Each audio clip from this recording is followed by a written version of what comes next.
Meanwhile, at this hour, the city is coming together in the Bronx for the funeral service of NYPD officer Didarul Islam. Islam died Monday during the mass shooting at a Midtown office building.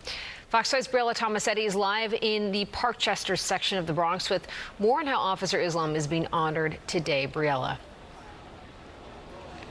Yeah, just an incredible outpouring of support here in the Bronx. Bianca, good afternoon to you. So family, friends, colleagues, those who knew NYPD officer Didarul Islam, they are coming together here, uniting to say their final goodbyes to the fallen hero who lost his life in Midtown Manhattan just a few days ago in the very same neighborhood where he lived and where he was so very loved. I'm going to walk us through what has happened so far. So there was a viewing for women from 10 to 11 o'clock. Then from 11 o'clock to noon, there was a separate viewing for men because this is a Muslim service.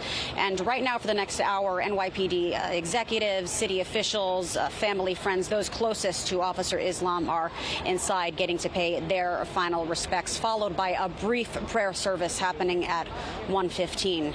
Officer Islam, a 36-year-old immigrant from Bangladesh, worked on the force for 3.5 years. He was on paid detail at 345 Park Avenue when he was gunned down, leaving behind a pregnant wife and 2 young children. The mass shooting claimed the lives of 3 other victims and seriously injured a 4th. Now, this morning, Officer Islam's family entered the mosque together as a sea of blue filled the streets around them. Members of New York City's finest stood in salute with a giant American flag waving overhead on White Plains Avenue. Mayor Adams, Governor Hochul, and police department executives, again, they are among the many in attendance today. Deborah Johnson, a clerk at the 47th precinct, we had a moment to talk to her. She says she saw Officer Islam this past Saturday and remembers him as a proud father who always gave back to his community. He was a very fine and efficient officer, very loving, and he respected everybody.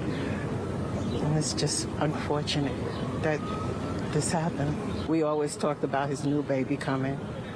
We always talked about the health, and I always told him to be safe. Those were my words to him, be safe.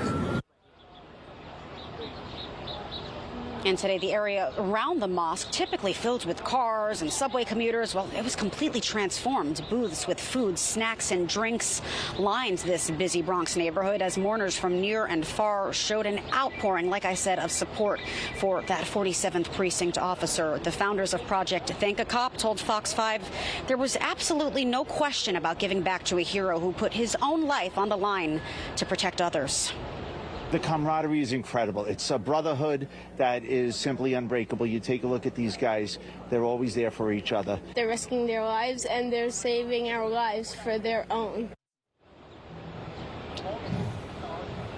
Yeah, you can see just by the amount of people here, the sea of blue today, how many just so deeply loved and cared for Officer Islam. So many stories we've also heard over the past few days that show what kind of man he was. One of them I'll share with you. His brother-in-law said that it was Officer Islam who encouraged him to come here to the United States to get his learner's permit, to get his first job here. And that is so daunting and terrifying for an immigrant that's coming from so far away to just start a completely new life here in America. Also, after today's services, I should mention, Officer Islam will be laid to rest at a cemetery in Totowa, New Jersey. But a heartbreaking day for the Bronx and for this entire city as a whole. We're live in Parkchester. Bianca, back to you. You're absolutely right. He will be remembered as an absolute hero. Briella, thanks so much.